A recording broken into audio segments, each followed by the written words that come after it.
오늘 본문 1절을 보니까 예수님의 제자 가운데 하나가 예수님 앞에 간절한 마음으로 우리에게도 세례 요한이 자기 제자들에게 기도를 가르쳐 주었던 것처럼 자기들에게 기도하는 것을 좀 가르쳐 주십시오 라고 그렇게 간청하는 것으로 본문이 시작되고 있습니다.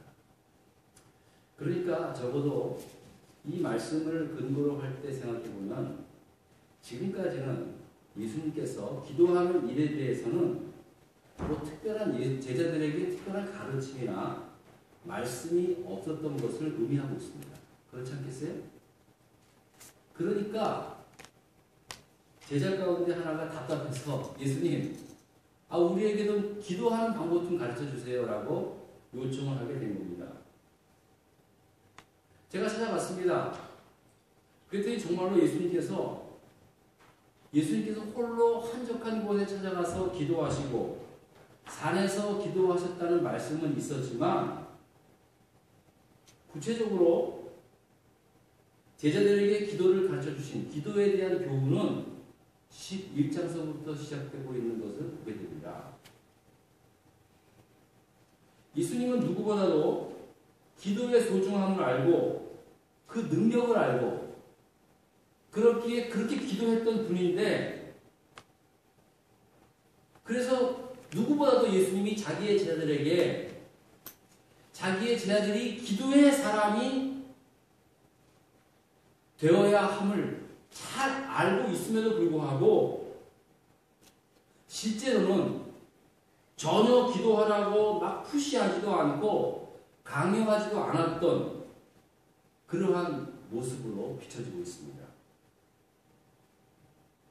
그러니까 오죽하면은 제자들이 답답해서 먼저 예수님, 나도 기도하고 싶은데 기도에 대해서 좀 가르쳐 줘야 될 거 아닙니까? 라고 요청할 때까지 예수님은 가만히 계셨다는 겁니다. 전 여기에 대해서 좀 이상했어요. 왜 그랬을까? 저는 교인들에게 기도하십시오 말씀 뭐라고 늘 강조하고 가르쳐 주고 있는데, 예수님은 공생의 3년 동안에 3년이라는 세월이 결코 길지 않습니다. 제가 목회를 해보니까요, 교인들을 가르치고 훈련시키는데 3년 가지고는 택도 없습니다. 이게 시간이 얼마나 짧습니까? 그러니까 기도가 제일 중요하다면은 처음부터 가르쳐 줘야 되는데, 근데 예수님은 지금까지 본인은 그렇게 기도하셨지만 정작 제자들에게는 기도에 대한 가르침이나 교훈에 대해서 별로 말씀을 하지 않았던 것 같습니다. 이 말은 예수님이 기다렸다는 것을 의미합니다. 참 예수님의 가르침이라는 게 참 너무나도 놀랐습니다. 여러분, 저도 목회자, 영어로 우리 장로교는 목사를 teaching elder라고 합니다. 역할에 있어서 가르치는 사람입니다. 가르치는 사람이다 보니까 말이 많아지고요, 조바심이 납니다. 뭔가 하나라도 더 알려주려고. 근데 예수님 같은 경우를 보면요, 가장 핵심적인 기도에 대해서는 자기 본인이 제자들에게 그렇게 몸으로 보여주셨을 뿐 그 어떤 가르침도 하지 않았던 것을 보게 됩니다.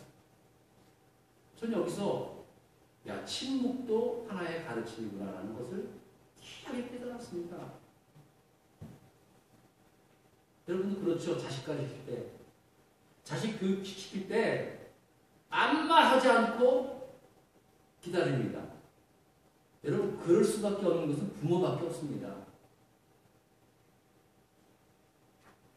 뭔 말을 해야 그게 배우는 게 아니, 가르치는 게 아니더라고요. 여러분, 성경을 보면 하나님의 이미지가 굉장히 죄에 대해서는 단호하고 아주 무서운 심판하시는 하나님인 것을 우리가 보게 됩니다. 제가 성경 공부할 때도 이 사람들하고 이야기할 때 하나님 하면 어떤 이미지가 떠오릅니까? 하나님은 굉장히 무서운 하나님, 심판하시는 하나님, 그런 하나님으로 이렇게 이야기하시는 분들이 많이 있습니다. 그런데 누가복음 15장을 보면은요, 신구약을 통틀어서 하나님의 모습을 가장 아름답게, 가장 잘 드러나게 설명해 주신 말씀이 있습니다. 바로 누가복음 15장에 아버지의 재산 일부를 자기 몫으로 챙겨서 저 타국으로 떠나서 타국으로 떠난 그 둘째 아들의 이야기에서 나옵니다. 아버지는 둘째 아들이 떠난 그날서부터 시작해서 에브리데이 날마다 그 집 나간 아들이 돌아오기만을 간절히 기다리는 아버지의 모습이 바로 오늘 우리 인류를 향한 하나님의 모습이라고 예수님께서는 말씀하고 있습니다. 성경을 통틀어서 하나님의 모습을 바로 그 아버지의 모습으로 비유하고 있다는 것입니다. 어떻게 보면 약입니다. 제가 아버지라면 나한테 재산을 자기 목 재산을 챙겨서 달라고 하는 둘째 아들 다리 몽둥이를 붙들어 놓겠어요. 이 문자식 어디가 가니 감히 내 재산을 탐을 해. 하지만 그렇게 요구하는 둘째 아들에게 자기의 재산을 띄워서 줍니다. 뻔히 어떻게 될 줄 뻔히 알면서도 줍니다. 그게 아버지의 모습이라는 거예요. 그리고 그 아들이 나간 날부터 에브리데이 그 아들을 기다리는 아버지. 그게 하나님이십니다. 여러분들 나약해 보지 않으세요? 시시해 보이지 않으세요? 근데 거기에 진정한 사랑의 힘이 있다는 거예요.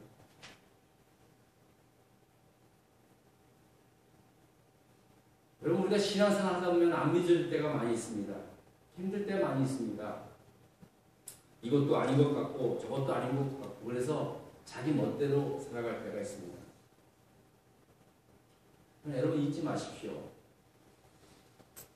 언제나 하나님께서는 우리를 기다리고 계신다는 겁니다.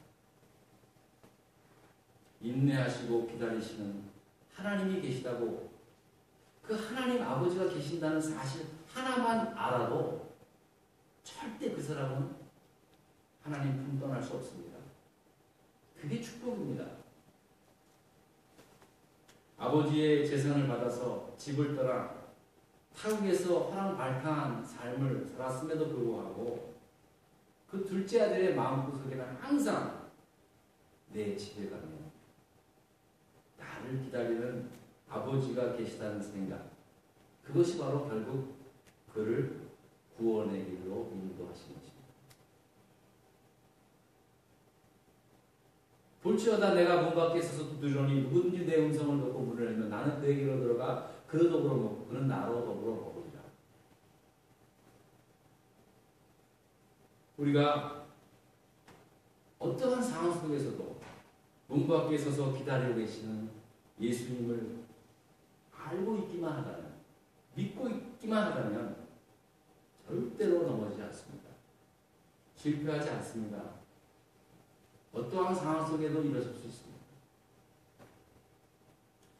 그래서 저는 개인적으로 복음은 기다림이라고 정의하고 싶습니다. 우리를 말없이 기다려주시는 하나님이 바로 복음입니다.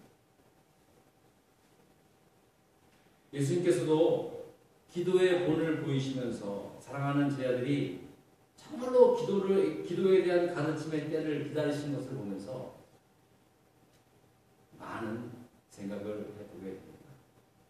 심지어 로마서 8장에 보면 성령님께서는 기다리다 못해 친히 우리를 위하여 간구해 주신다고 말씀할 정도로 언제나 어느 때나 우리를 위해서 참고 기다리시는 하나님 아버지이신 우리가 믿습니다.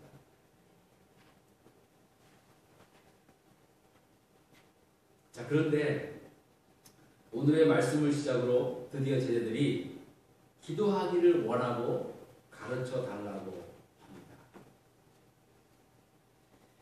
자, 이 시점부터는 예수님께서 뭔가 기다렸다는 듯이 단번에 모든 것을 가르치고 있습니다.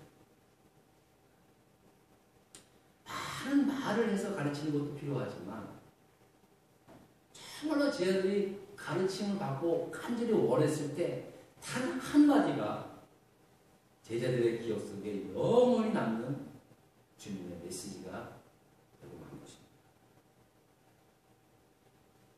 그래서 예수님은 2절을 보면서 2절은 이렇게 너희가 기도할 때 이렇게 기도하라고 말씀합니다. 아버지여 이름이 거룩히 여김을 받으시오며 나라의 임하옵시며 우리에게 날마다 일용할 양식을 주시고 우리가 우리에게 죄 지은 모든 사람을 용서하오니 우리 죄도 사하여 주옵시고 우리를 시험에 들지 말게 하옵소서라고 가르쳐주고 있습니다. 그러니까 기도의 본질적인 핵심 내용을 가르치고 있는 것입니다.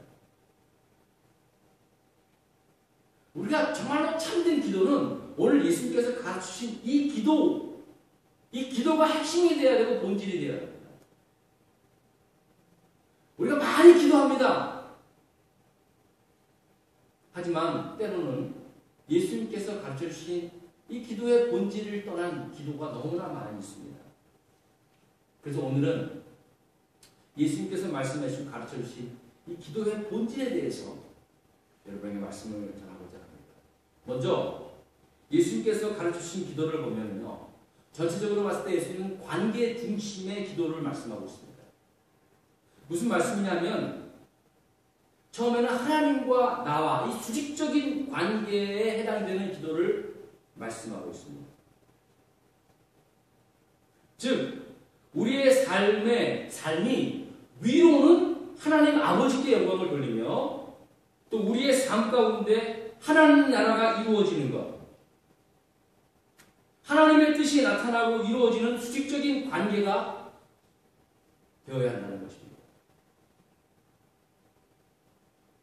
그래서 하늘 아버지여 이름이 거룩히 여김을 받으시오며 나라의 임하옵시며 여기가 바로 아버지와 나와 아버지와의 수직적인 관계에 대한 기도를 말씀하고 있는 것입니다.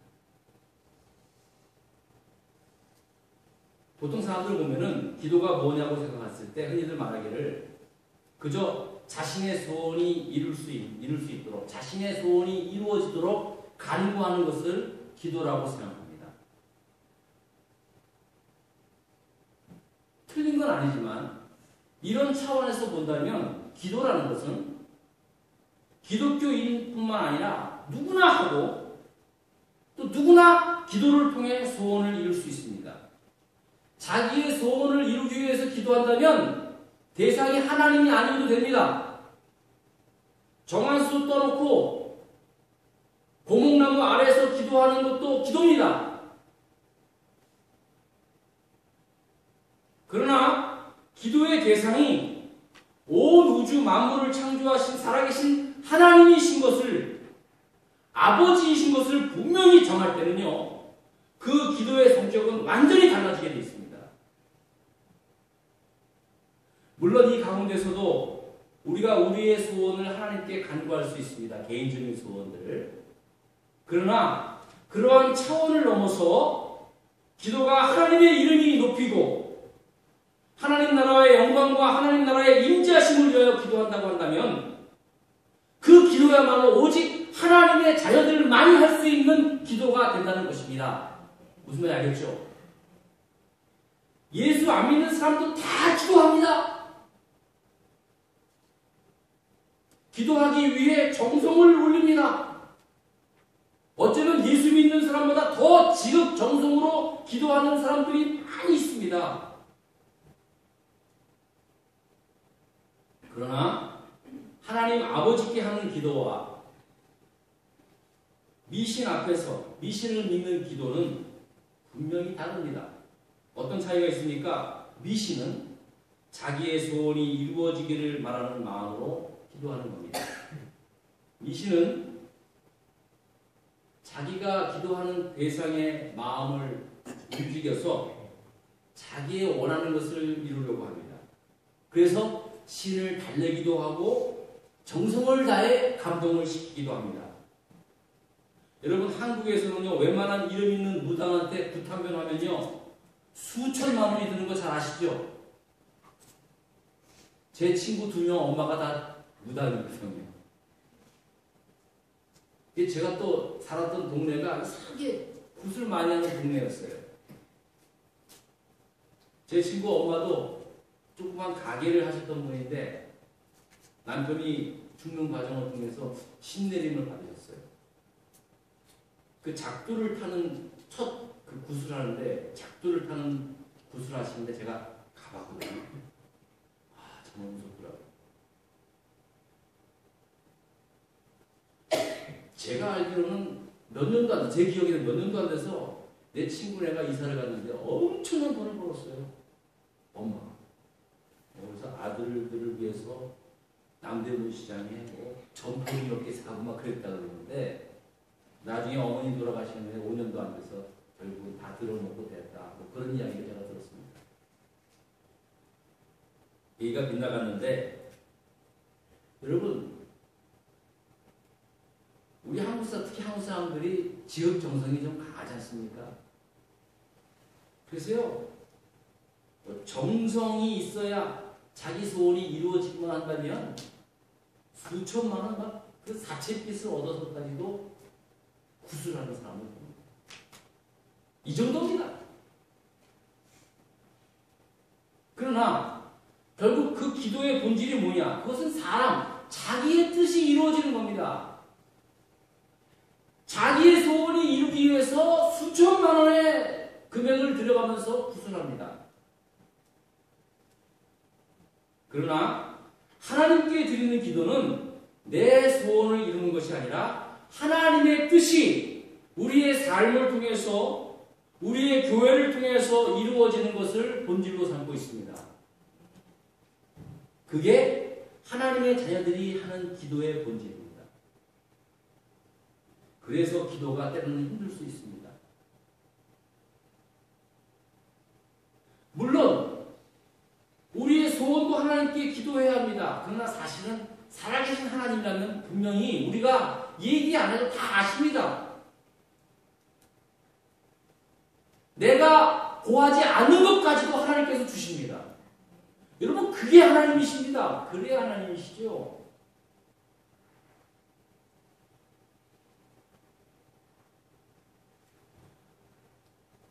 그러나 그래도 우리의 필요를 간구해야 합니다.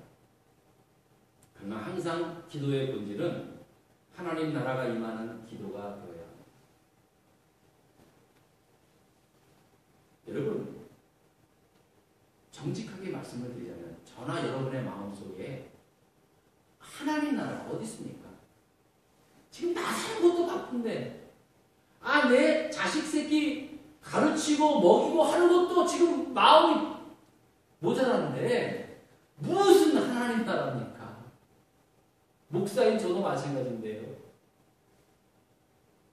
제가 뭐 거룩하게 주일에 설교는 이렇게 하지만요. 저는 당장 예배 끝나면 또 우리 애들 교회 갔다 왔나 어디 뭐 밥은 제대로 먹었나 온갖 염려 다 내 마음속엔 다 자식들 생각 우리 가족 생각밖에 없어요.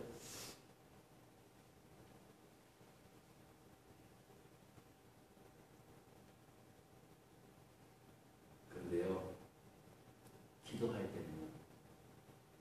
기도할 때 비로소 하나님 나라의 눈이 떠집니다. 기도가 내 뜻이 이루어지는 게 기도가 아니라 물론 그것도 나의 소원 중에 하나지만 나를 통해서 부족한 나를 통해서 이 작은 우리 교회를 통해서 하나님의 뜻이 이루어지게 해달라고 하는 그 기도가 참된 기도임을 기도할 때 비로소 깨닫습니다. 좀 전에도 말씀을 드렸지만 이 세상 그 어느 누구도 하나님의 뜻이 이 땅에 이루어지게 해달라고 기도할 수 있는 사람은 오직 예수 그리스도를 나의 구세주로 믿는 저와 여러분밖에 없습니다. 그래서 기도가 중요합니다.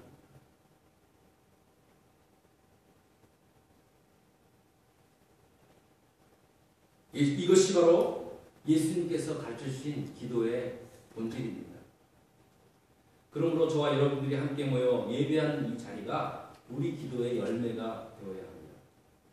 정말로 우리 교회를 통해서 하나님 나라가 임하는 역사들을 볼 수 있어야 합니다. 그게 교회가 기도하는 능력입니다.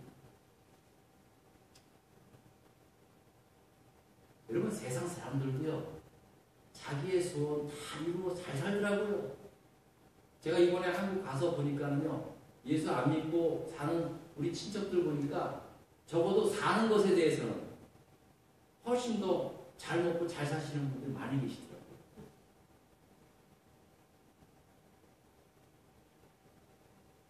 그런 걸로 따지고 본다면 예수 믿는 게 뭐 잘 살고 잘 먹고 잘 입고 그런 것에 따지면 예수 믿는 게 오히려 초라해 보일 때가 있습니다. 근데 하나님의 뜻을 이루어 나가는 그러한 하나님의 자녀이기 때문에 그렇게 살아야 한다는 겁니다. 그게 축복 아니겠습니까?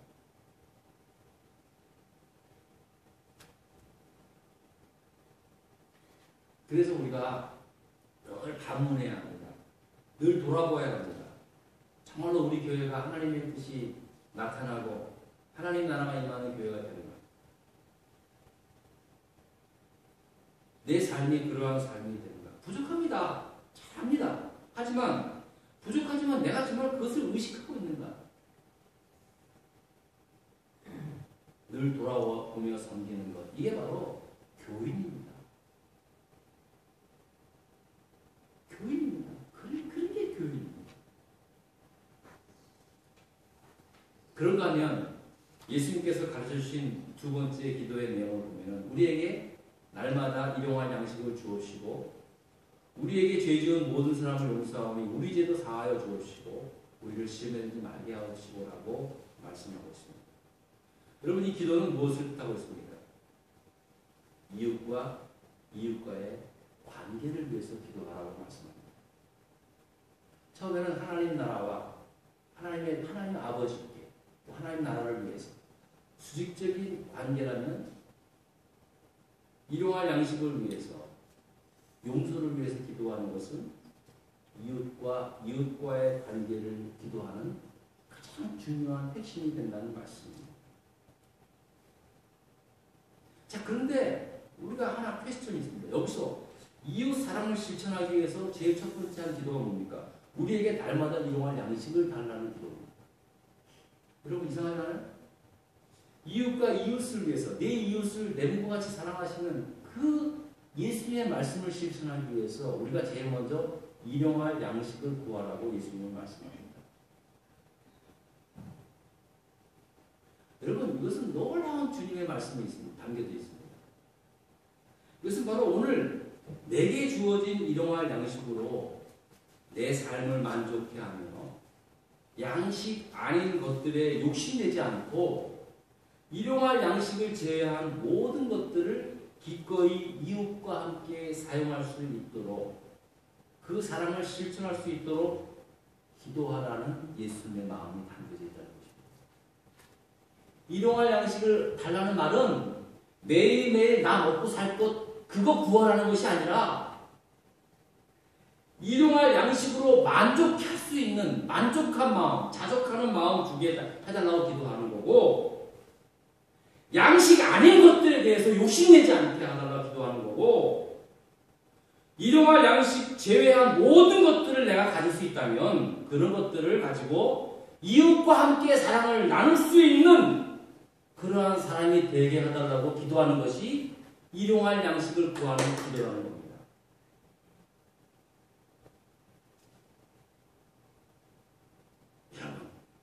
예수님이 밥 먹고 살기 위해서 너희는 무엇을 먹을까 마실까 염려하지 말라고 했던 예수님이 왜 일용할 양식을 달라고 기도했겠습니까?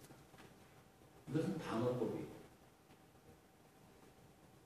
일용할 양식 아닌 것에 욕심내지 않고 일용할 양식에 만족하며 감사할 수 있고 일용할 양식 외에 얻어진 것 함께 나눌 수 있는 하나님의